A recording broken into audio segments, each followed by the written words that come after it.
But I guess just be prepared to get your heart broken again and again, because when people you love dismiss it and don't understand and think you're making it up, and just when you're going through like so much pain, like that hurts immensely. Hey guys, it's Lizzie. So today I'm filming in my parents' bedroom. They're not here right now and they're getting back from a trip today, so I decided to clean their room as a surprise. Today I'm going to talk about basically what the title says, how to come out about a mental illness to your friends, family, coworkers, employee, someone you're dating, significant other, like any person in your life. I'm gonna basically just explain what I did, some things that I did wrong, what made me really uncomfortable, and some things that I really like in how I explained it to people. The main thing I want you guys to get from this video is that it is your decision who you open up to, the amount of detail in which you explain it.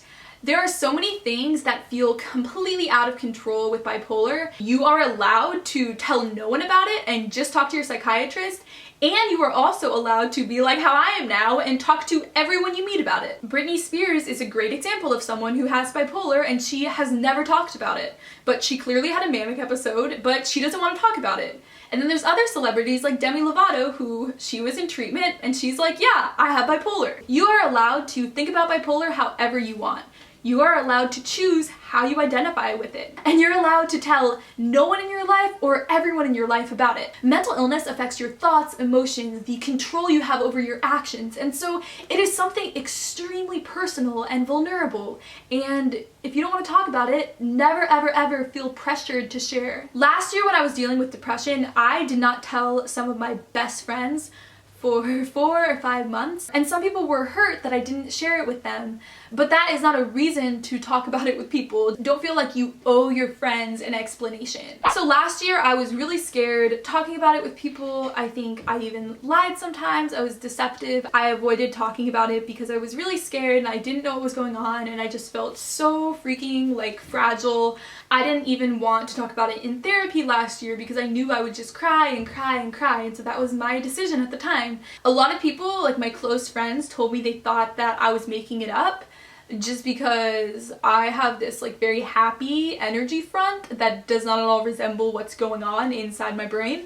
And so when I would just like talk about it to someone, like casually mention like I have depression, a lot of times people don't understand what you're saying because we use mental illness terms like depression, bipolar, anxiety like colloquially, and they have different connotations that are vastly different from having an actual mental illness. With people you don't know, it's almost better to casually say it, but if it's something that you have recently been diagnosed with, I think that instead of just like saying it, you should sit down with your friend and kind of make it a big deal. Just say, hey, there's something I really want to talk to you about. In explaining it, instead of just saying the diagnosis, explain to them like the whole story of how you got there. My friends who believed me immediately about depression are the girls that I lived with, because they saw that I stopped eating and that I would be in bed all day and that I'd be exhausted, that I talked about really vivid dreams. They had seen all the symptoms play out. And so once I went to a therapist and got diagnosed and went on medicine, to them like it made sense. And one of my other best friends who has had depression, he could like see it coming on, like he knew I was in depression.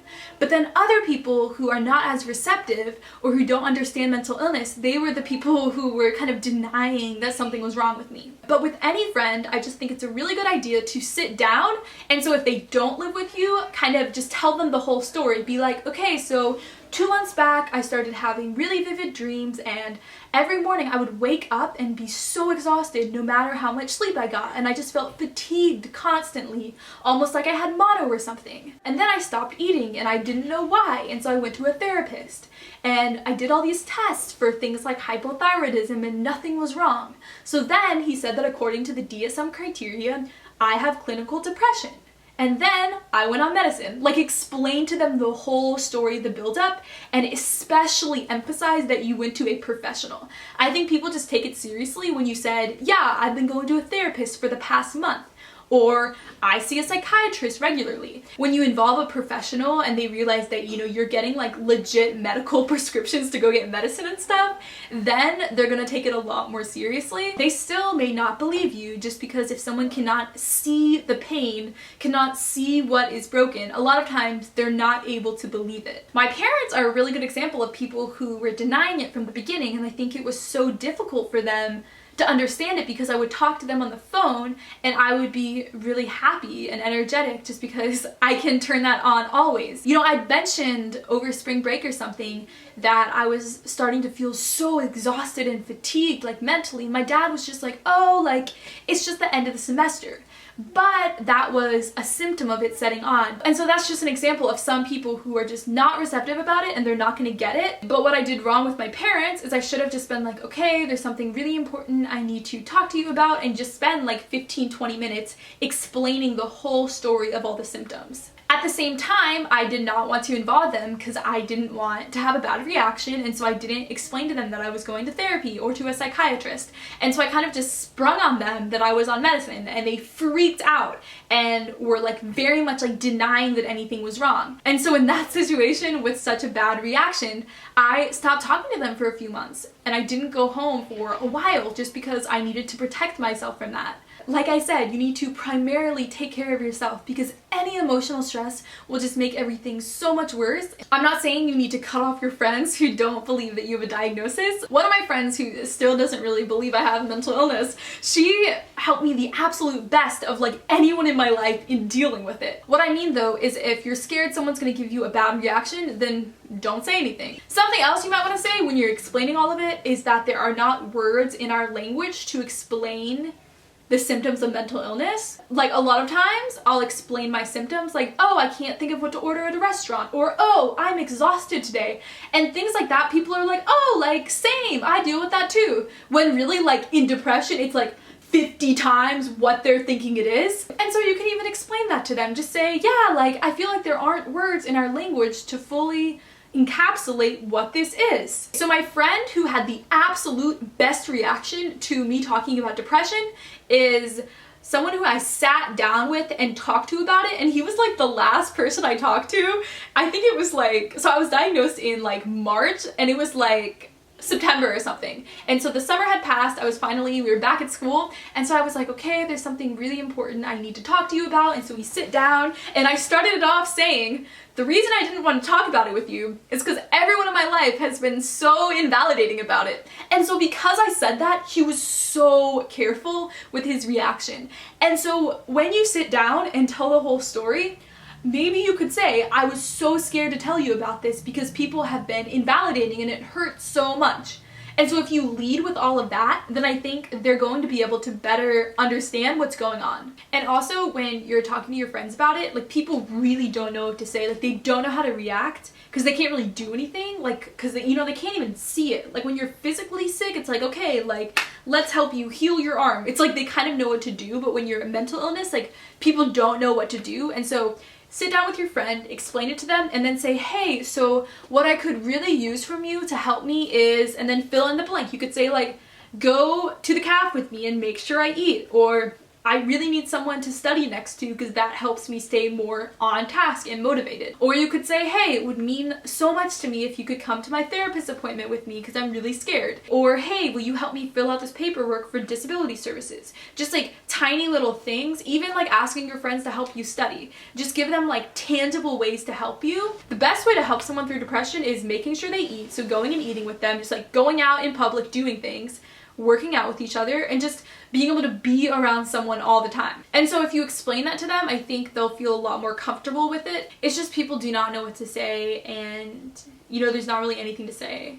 Like with a lot of painful things in life, it's just like, this is really awful, we should all be sobbing about it, it sucks, we're completely out of control. When it's something like that, you know, there's nothing really to say. The easiest, most comfortable place I found to talk about my depression is in a small group Bible study. My junior and senior year, I was leading small groups. Every week we shared our high and our low, so the best and worst part of our weeks. And so when my depression was setting in, I talked about how I was failing a class and how I had to do a ton of blood tests and nothing came up and how I felt so exhausted and low motivation. And so they'd seen that developing through the weeks. And so then when I said the official diagnosis, everyone understood because they'd seen it developing. My senior year, I just told them at the beginning of the year, I'm like, hey, I have bipolar, so it's gonna be hard for me sometimes to lead. And opening with that, it's really cool because in a Bible study context, when you're really vulnerable starting off, it sets the tone for everyone having this depth in what they're sharing. And so I think in a situation like that, it's really important that you're upfront about that if you're comfortable, and I think that will make the dynamic even better. For the past couple years and now, it's just a huge part of my life because I'm constantly dealing with changing medicines and processing it and having manic depression episodes. When you're dealing with all of it, it's something that you need to talk about. I was able to share things like, yeah, my psychiatrist appointment was amazing, or like, I have really bad depression today. And just being able to share it like that in a small group context where you don't really have to say anything, you just listen, that makes everyone a lot more comfortable. I remember like my senior year small group, so I talked about my bipolar like week 1.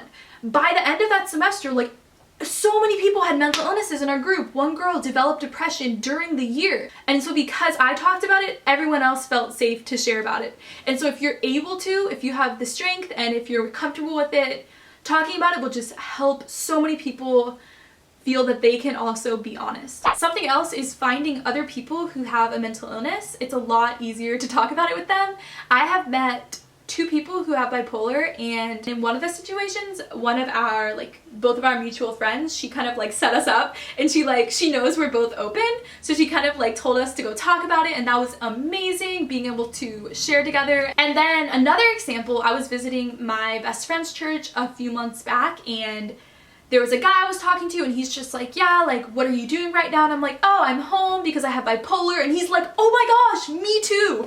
And so it was so cool. Like, it's a great example where I was open about it, and we just started talking like for 3 hours that night, maybe 2 hours, just like talking about all of it. And it was amazing because we had different experiences in how we were diagnosed. Like, his manic episode was like one of those kind of like out of reality type things, whereas mine started with depression. And it was so similar how just like our emotional dynamics were as well. Like, I find people I meet who are bipolar were more intense. Going into this year, I decided to stop making it some secret that I'm scared to talk about, and so I decided to just talk about it with anyone if it came up in a conversation. So today I was going on a casual lunch date with a guy I met from Tinder, and in the first conversation, I'd never met him before, I was just like, I have bipolar disorder! And I started explaining to him some of the extremes, what manic episodes are like, how my brain was shrinking in depression, that I'm regrowing it right now, just like all these random details about it. And that's something that I've been doing a lot this year, where I'll just tell random people I just meet that I have bipolar. And it's not like I'm trying to bring it up intentionally in the conversation, but I just find that when you're not completely balanced, like when you've just been diagnosed and are in the midst of trying out different medications, going to therapy, in so many different situations, it's easier for me to just explain to people and be honest. It's just something that really, really, really affects your life, your schedule. And so a lot of times, like during the school year, someone would be like, oh, why did you miss your presentation? And I'd be like, oh, I accidentally overdosed on lithium. I take lithium for bipolar. Or there's this one guy earlier this year who I actually really liked him, and I kind of got mad at him once. We were having this like argument type thing because I was hypomanic, and so I got angry at him in a way I never would have if I wasn't hypomanic. And so I explained to him, oh, I'm really sorry, I was hypomanic. Otherwise that wouldn't have happened. And since graduating, people are asking like, what are you doing with your life? And so I'm like, I went home because I have bipolar and I need to go through treatment. But that doesn't mean I'm better or that it is better for someone to be more open about bipolar. Like, you get to decide who you share it with, your decision. I'm generally someone who's very emotionally open with everyone, just about anything in my life, and so it makes sense that eventually I got to a point where I would talk about it with anyone. I found that it was so freeing once I just started saying it casually to people, because you know, there's so many situations, like everyone is drinking and I'm not ordering alcohol, and it's like, why are you not? You're legal. And if everyone's staying up late and I have to leave early to go to bed, people are like, no, Liz, stay up. Oh, I literally have to have a bedtime or I'll go into depression. It's just easier if you can explain it. I found that instead of judgment or stigma, people have just honestly been interested and not really known what it is, and almost been like wanting me to talk about it, because it's kind of this like different experience in the world, like explaining derealization and depersonalization in depression. People like, they don't understand it, but it's like when I say like I'm a third party observer in my own mind, like that sounds crazy, and you know, that's my experience and it's terrifying, but being able to talk about it, like people, it's a different type of experience, and so I think people actually like to hear about that. Also, just talking about what I'm like when I'm hypomanic, it's like I'm on drugs, and like the guy I was talking to today, he was just like, yeah, I mean, it sounds like you have your own drugs, because I was saying how I've never done drugs in my life and how I'm not able to drink, and he's like, well, like you have your own drugs in your brain. And then this guy I was talking to earlier this year, who I really liked, I hate that we can't be together, that we live in different places, but I told him really early on that I was bipolar because it came up, and it was so cool because I was able to talk to him about my depression. And the most amazing thing, like I think he really freed me in the whole like being scared to talk about this type thing, because he just like, he didn't care. Like he just viewed me the same, and I didn't feel like he thought of me as like any different or crazy or anything like that. Because it's like, once someone gets a taste of your personality and who you are, and then you say, oh, I'm bipolar, it's just like, oh, it's like it doesn't change any of how they perceived you before. It explains a lot of things actually, because I'm a very intense person. I cry a lot, I get really excited, I feel everyone's emotions, and so it's like, you're bipolar. Like people, they just understand it. I'm not at all saying that everyone will, but I find that with strangers, with people you don't know, it's a lot easier and they're a lot more open to it. And then the people closest to you in your life are the ones who you really have to think through how you're going to explain it to them. I talk about it on here. I first talked about being bipolar in a video I made back in March when I was saying that I was temporarily quitting my YouTube channel. And so it's like I had to explain it, because it's like, oh, why am I not making videos? Because of bipolar. There have been a lot of like different retreats I've been on recently, like Christian Bible studies with people I just met, and we're talking about like, oh, what are you currently struggling with? Or like, what has hurt you in the past year? And so I talk about my depression because it's so significant in my life. And so I think that once you have gotten used to your diagnosis more and been able to process it, it's so incredibly freeing to be able to share about it. When it comes to professors and administration, I absolutely hated it. I had to talk about it so that I could graduate and get certain classes I failed kind of like taken off of my transcript and get other classes to count for things. So I had to talk about it, and I absolutely hated it.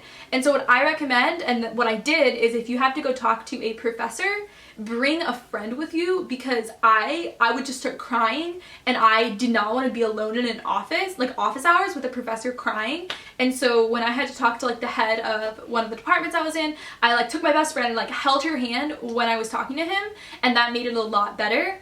And also, just involve your friends in like the whole process of like going to therapy, driving you to a psychiatrist, driving you to get medicine. Ask your friends and family to help you fill out paperwork, write emails about it, so that you don't have to do it all on your own. Even just like going with my friends to get my medicine from the pharmacy, it just made it feel a lot better. Once all my friends knew I was bipolar, you know, we would just go pick up my medicine, and we even had inside jokes about it, like Liz is getting her drugs, and it was just like, it was so much better when it was just like all out in the open and everyone knew about it. And so yeah, I couldn't really talk to them about specifics because they couldn't understand, but they were able to just be supportive in the little things. And I think the most encouraging thing I can say for why to talk about it more is that being able to say it out loud as much as possible, it just helps me be able to not be so scared and terrified.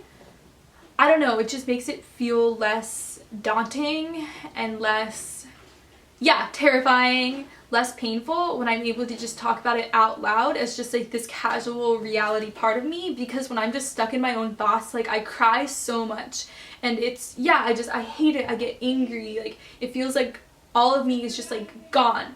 And so when I'm able to just mention it casually in a conversation, it just makes it a lot easier for me to accept. Something else I did recently is I sent an article to some of my best friends talking about derealization, depersonalization, like in detail, and I'm like, hey, you don't need to send anything back, I just want you to understand this.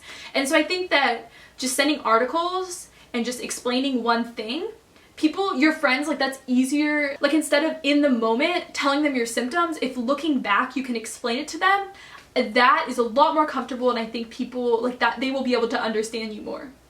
And just in general, I think when you're dealing with something in the moment, it's really hard to explain it and understand it.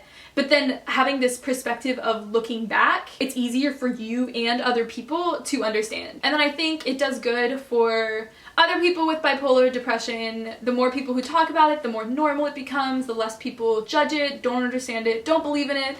And so that's another good reason to talk about it. But I wasn't planning to talk about that in the video though, just because, like I said at the beginning, it is your decision who you talk to about it, and you need to primarily take care of yourself. And so at some points in your depression, that might mean not talking about it to anyone, but then at other points in processing it, that might be like where I am now, where I'll talk about it to anyone. I also have been talking about it a lot on my Snapchat and Instagram, you know, Twitter. I talk about it everywhere, and it's just like, I feel like I'd be hiding and lying about huge segments of my life if I didn't share about it. And so for my personality, like how emotionally vulnerable I am, it's just easier. But I guess just be prepared to get your heart broken again and again, because when people you love dismiss it and don't understand and think you're making it up, and just when you're going through like so much pain, like that hurts immensely. And I wish I could go and like hug all of you and cry with you, because I know I've been in that position a lot where I've talked about this with someone and then they've kind of like completely ignored. Like I said, people don't really, if they can't see pain, they don't really believe that it exists. And even my friends who know about it, the amount they know about it and how bad they think it is like so small compared to how bad it actually is. And I want it to be that way just because I want to protect people in my life. I only share for them to understand it, to be able to understand me, and if I absolutely like in the moment need help, like if I'm really manic or really depressed and just need someone to be there with me, then I'll talk to them about it. But I think that it's kind of a good idea to keep like the really, really deep, dark, awful parts of it to yourself. Like you don't have to, but for me, like that's something I've decided. So again, like these are things that I do, but you get to decide how you talk about it, how you share your narrative. Again, a lot of people are not going to understand. A lot of people may hurt you in the process, but don't let a few people really hurting you when you explain it to them stop you from sharing it with so many other people. So that is my advice on how to talk about bipolar and depression with people in your life. Comment below any more advice that you have and stories and how you've explained it to people. Thank you so much for watching my video, and I love you guys so much. Bye!